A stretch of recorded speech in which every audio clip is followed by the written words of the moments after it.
حدیث شریف کے اندر آتا ہے جب انسان کی روح قبض کر لی جاتی ہے، انسان کو اس وقت اتنی شدت کے ساتھ پیاس لگتی ہے کہ اگر اس کو دنیا کے سمندروں کا تمام پانی پلا دیا جائے تو اس کی پیاس ختم نہیں ہوتی۔ ایک اور روایت کے اندر آتا ہے اس وقت انسان کو اتنی تکلیف ہوتی ہے کہ اگر انسان کے 300 ٹکڑے تلوار سے کاٹ کر کے کر دیے جائیں تب بھی انسان کو اتنی تکلیف نہیں ہوتی جتنی تکلیف انسان کی روح قبض کرنے کے وقت ہوتی ہے۔ لیکن آج ہم نے اس کی کیا تیاری کی ہے؟ ہم نے اس کی کچھ بھی تیاری نہیں کی ہے۔ لیکن آج ہم یہ سوچتے ہیں کہ آج نہیں تو کل اچھے اعمال کر لیں گے، کل نہیں تو پرسوں اچھے اعمال کر لیں گے۔ اے انسان، آج تک نہ تیری کل ہوئی ہے نہ تیری کل ہوگی۔ امام غزالی علیہ الرحمہ نے ایک مثال کے ذریعے لوگوں کو سمجھایا کہ ایک بادشاہ تھا، اس کے ایک باغ تھا، اس نے ایک ملازم کو بلایا، ملازم کو بلا کر کے اپنے ملازم سے کہا، اے ملازم، اے نوکر، میرے باغ ہے، اس باغ کے اندر داخل ہو جانا اور ایک ٹوکری اس کو دے دی کہ اس باغ کے اندر سے اچھے اچھے پھل لے کر کے آنا اور جس حصے سے ایک مرتبہ داخل ہو جانا اس حصے کے اندر دوبارہ داخل مت ہونا، اور آپ اچھے اچھے پھل لے کر کے آئیں گے، آپ کو انعام و اکرام سے نوازا جائے گا۔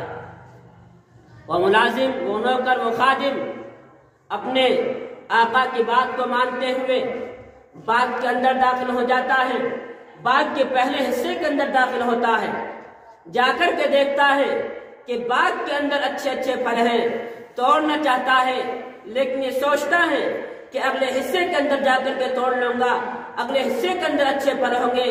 لیکن جب وہ دوسرے حصے کے اندر داخل ہوتا ہے دیکھتا کیا ہے کہ اس حصے کے اندر اچھے پھل ہیں، لیکن پھر توڑنا چاہتا ہے، اپنے ہاتھ کو پیچھے کھینچ لیتا ہے۔ پھر وہ تیسرے حصے کے اندر داخل ہوتا ہے، توڑنا چاہتا ہے لیکن نہیں توڑتا۔ چوتھے حصے کے اندر داخل ہوتا ہے، پہلے 3 حصوں کے مقابلے میں چوتھے حصے کے اندر اچھے پھل ہوتے ہیں، توڑنا چاہتا ہے لیکن نہیں توڑتا۔ جب وہ باغ کے آخر حصے کے اندر جاتا ہے دیکھتا کیا ہے کہ باغ کے اندر پھل ہی نہیں ہے۔ اب وہ شرمندہ ہوتا ہے، ندامت کے آنسو بہنے لگتا ہے کہ اب تو بادشاہ کو کیا وہ دکھائے گا۔ امام غزالی علیہ الرحمہ نے فرمایا، بادشاہ اللہ تبارک و تعالیٰ کے مانند ہے، اے انسان جو ملازم ہے وہ تو ہے اور ٹوکری سے مراد تیرے نامہ اعمال ہے۔ ہر دن تو یہ سوچتا ہے کہ آج نہیں تو کل اچھے اعمال کر لوں گا، کل نہیں تو پرسوں اچھے اعمال کر لوں گا، پرسوں نہیں تو کل ترسوں اچھے اعمال کر لوں گا، لیکن تیری کل نہیں ہوتی۔ میرے بھائی اور بزرگوں، میری مائیں اور بہنیں، آخرت کی تیاری کریں۔ کسی سے ملک الموت نے پوچھا، اے موت کے فرشتے، آپ چھوٹی سی چھوٹی عدالت بھی مجرم کو سزا سنانے سے پہلے مطلع کر دیتی ہے، بتلا دیتی ہے، لیکن آپ تو اچانک آ جاتے ہیں۔ تو ملک الموت نے کہا، اے غافل شخص، تجھے کیا معلوم، یہ میرے آنے کی خبر ہی تو ہے کہ تیرے کمر کا جھک جانا، بینائی کا کمزور ہو جانا، پوتے پڑ پوتوں کا ہو جانا، تمہارے سامنے امیر اور غریبوں کے جنازے اٹھنا، تمہارے سامنے ایک دم فسادات کا بھڑک جانا، یہ میرے آنے کی اطلاع ہی تو ہے۔ میرے مائیں اور بہنیں، آپ علیہ الصلوۃ والسلام نے فرمایا، موتو قبل ان تموتو، کہ مرنے سے پہلے ہی مرنے کی تیاری کر لو۔ حضرت عثمان غنی رضی اللہ تعالی عنہ نے ایک مرتبہ آئینہ دیکھا، آئینہ دیکھنے کے بعد میں دیکھا کہ داڑھی کا ایک بال سفید ہو چکا ہے۔ تو حضرت عثمان غنی رضی اللہ تعالی عنہ رونے لگے کہ آخرت کی تیاری ہو چکی ہے، لیکن ابھی عثمان غنی رضی اللہ تعالی عنہ نے ابھی کوئی آخرت کی تیاری نہیں کی ہے۔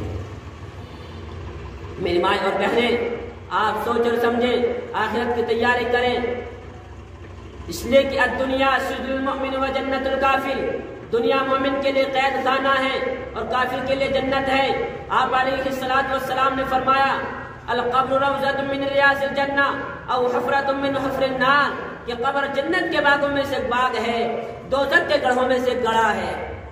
حضرت عمر بن عبد العزیز رحمت اللہ علیہ ایک مرتبہ ایک جنازے کے ساتھ میں قبرستان جاتے ہیں، قبرستان میں ایک جگہ بیٹھ کر کے الگ سوچنے لگتے ہیں۔ لوگ دریافت کرتے ہیں، اے عمر بن عبد العزیز، آپ تو اس جنازے کے والی اور ذمہ دار ہیں، الگ بیٹھنے کی وجہ کیا ہے؟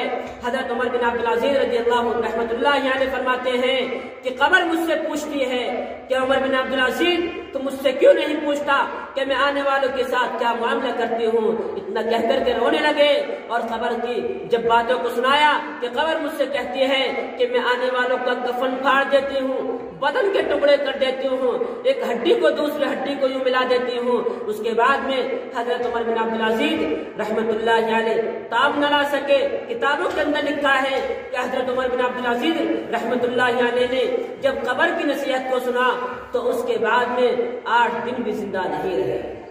قبر کے اندر کسی کا حساب و نسب نہیں چلتا ہے، قبر کے اندر تو صرف اعمال کے سکے چلیں گے۔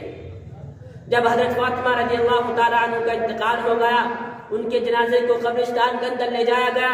قبرستان کے اندر لے جانے کے بعد میں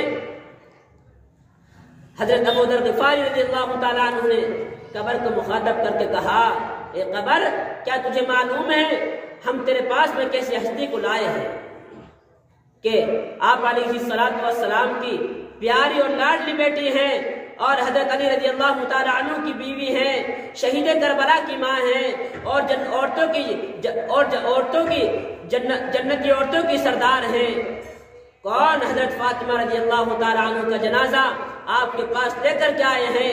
اللہ تبارک و تعالیٰ نے فرمایا، اللہ تبارک و تعالیٰ نے فوراً قبر کو زبان عطا فرمائی۔ قبر نے کہا، اے ابو ذر، ہمارے یہاں حسب و نسب نہیں چلتا، ہمارے یہاں تو صرف اعمال کا سکہ چلتا ہے، ہمارے یہاں تو صرف اعمال کا سکہ چلتا ہے۔ اس لیے میری مائیں اور بہنیں، آپ اللہ تبارک و تعالیٰ سے ڈر کر کے زندگی گزاریں اور موت کی ہر وقت تیاری کریں۔ اللہ تبارک و تعالیٰ ہمیں کہنے سننے سے زیادہ عمل کرنے کی توفیق نصیب فرمائے۔ وآخر دعوانا الحمدللہ رب العالمین۔